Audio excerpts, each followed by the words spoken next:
Halo semuanya, perkenalkan nama saya Gideon Carlos Majetan. Saya dari Prodi Ilmu Hukum akan menjelaskan pengertian dari hukum lingkungan.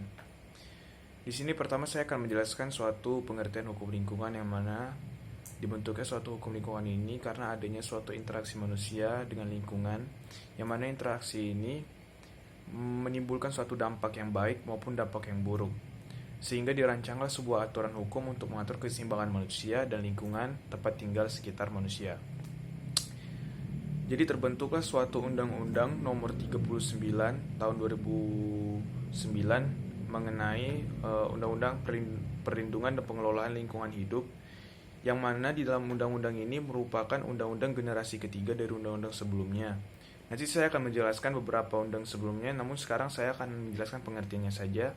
Dan di dalam undang-undang ini juga dijelaskan bahwa lingkungan hidup merupakan kesatuan ruang dengan semua benda, daya, keadaan, dan lingkungan hidup, termasuk manusia dan perilakunya, yang mempengaruhi kelangsungan peri kehidupan dan kesejahteraan manusia serta makhluk hidup lainnya. Jadi, hukum lingkungan ini memiliki tujuan, yaitu untuk melindungi wilayah negara kesatuan Indonesia ini dari pencemaran dan kerusakan lingkungan hidup lainnya, serta menjamin ekosistem dan keselamatan kesehatan kehidupan manusia, dan juga menjamin keselamatan kehidupan makhluk hidup dan kelestarian ekosistem, serta menjaga fungsi lingkungan hidup. Dan di dalam hukum lingkungan ini juga memiliki beberapa jenis penegakan hukum lingkungan, yaitu secara sanksi administrasi, penyelesaian sengketa di luar pengadilan maupun di dalam pengadilan, dan penegakan hukum pidana. Dan saya juga mengambil dari beberapa pengertian dari beberapa ahli. Yang pertama itu ada Rahmadi Usman, yang menjelaskan bahwa hukum lingkungan ini merupakan perangkat norma hukum yang mengatur pengelolaan hukum lingkungan dengan tujuan menjamin kelestarian dan mengembangkan kemampuan lingkungan hidup.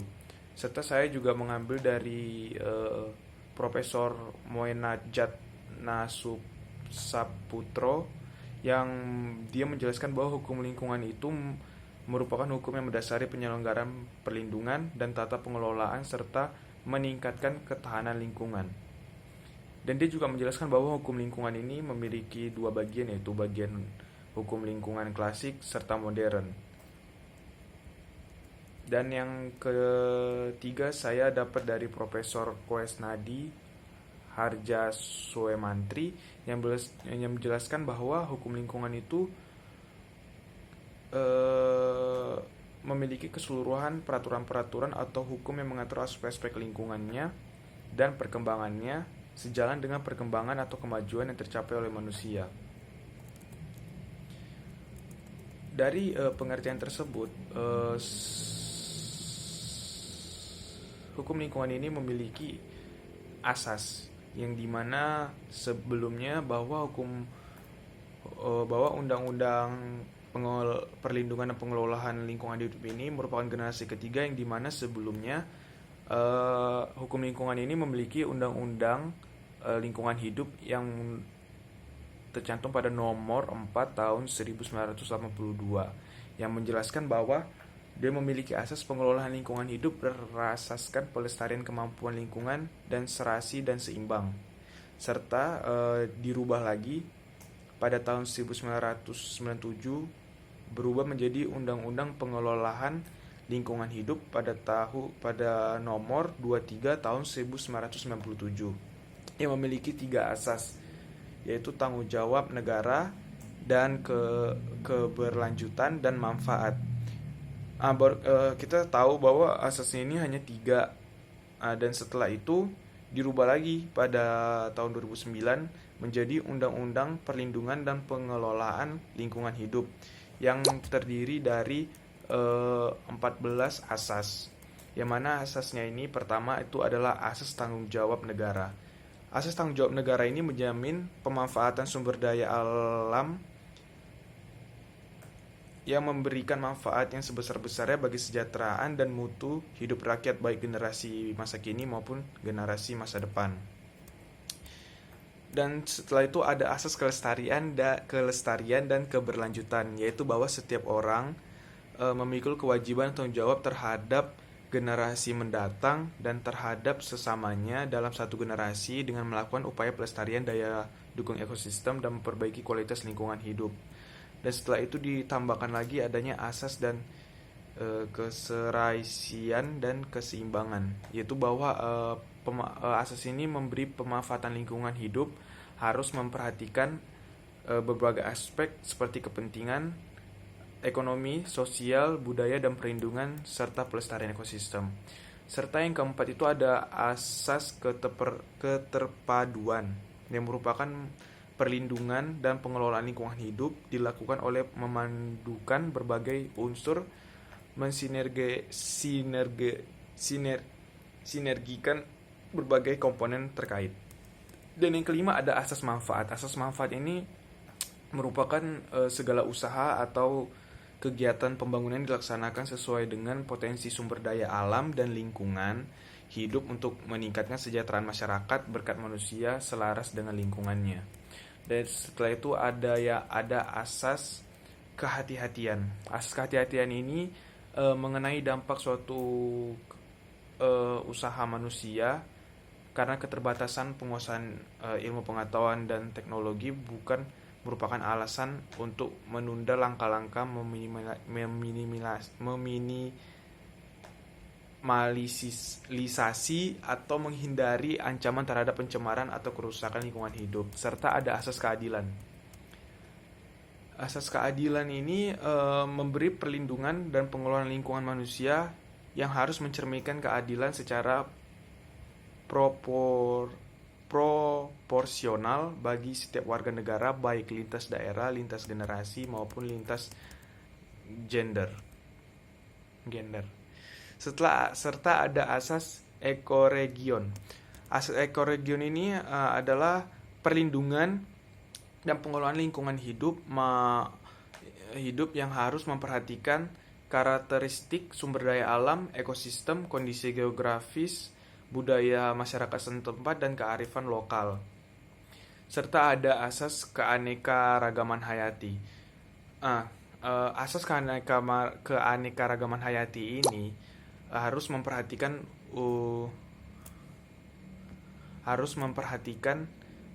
upaya terpadu untuk mempertahankan keberadaan, keragaman, dan keberlanjutan sumber daya alam hayati yang terdiri atas sumber daya alam nabati dan sumber daya alam hewani yang bersama dengan unsur non-hayati di sekitarnya secara keseluruhan membentuk ekosistem. Serta adanya asas pencemar membayar. Itu tuh ada asas pertanggungjawaban yang usaha atau kegiatannya menimbulkan pencemaran dan kerusakan lingkungan hidup wajib menanggung biaya pemulihan lingkungan, yang dimana adanya suatu pelanggaran pengusaha yang merusak beberapa lingkungan di sekitar daerah pemukiman tempat tinggal warga. Serta ada asas partisipasi, bahwa itu perlindungan dan pengelolaan lingkungan hidup harus memperhatikan nilai-nilai luhur yang berlaku dalam tata kehidupan masyarakat. Serta yang ke-13 ada asas tata kelolaan pemerintahan yang baik, bahwa perlindungan dan pengelolaan lingkungan hidup dijiwai oleh prinsip partisipasi, transparansi, akuntabilitas, efisiensi, dan keadilan. Serta ada yang terakhir tuh asas otonomi daerah. Asas otonomi daerah ini merupakan asas yang mana pemerintah dan pemerintahan daerah mengatur dan mengurus sendiri urusan pemerintahan di bidang perlindungan dan pengelolaan lingkungan hidup dengan memperhatikan kekhususan dan keragaman daerah dalam bingkai Negara Kesatuan Republik Indonesia. Oke, di sini saya sudah menjelaskan beberapa asas itu, dan di sini saya akan melanjutkan untuk menjelaskan hak masyarakat terhadap lingkungan hidup. Hak yang dimiliki masyarakat dalam lingkungan hidup itu adalah hak atas lingkungan hidup yang baik, serta hak atas pendidikan lingkungan hidup, serta hak untuk mengajukan usul dan atau keberatan, serta hak untuk berperan dalam perlindungan dan pengelolaan, serta hak untuk mengadu dugaan pencemaran atau perusakan yang terdapat pada pasal 65. Dan dan hukum lingkungan ini juga memberi kewajiban kepada setiap masyarakat agar memelihara kelestarian fungsi lingkungan hidup serta mengendalikan pencemaran dan atau kerusakan lingkungan hidup, serta memberikan informasi yang terkait dengan perlindungan dan pengelolaan lingkungan hidup secara benar, akurat, terbuka, dan tepat waktu, serta menjaga keberlanjutan fungsi lingkungan hidup dan menaati ketentuan baku mutu lingkungan hidup atau kriteria baku kerusakan lingkungan hidup pada pasal 69. Oke, sekian dan terima kasih. Sekian penjelasan saya mengenai hukum lingkungan. Mohon maaf jika ada salah kata ataupun tutur kata yang tidak mengenakan. Ambil saja baiknya dan buanglah yang jeleknya. Terima kasih.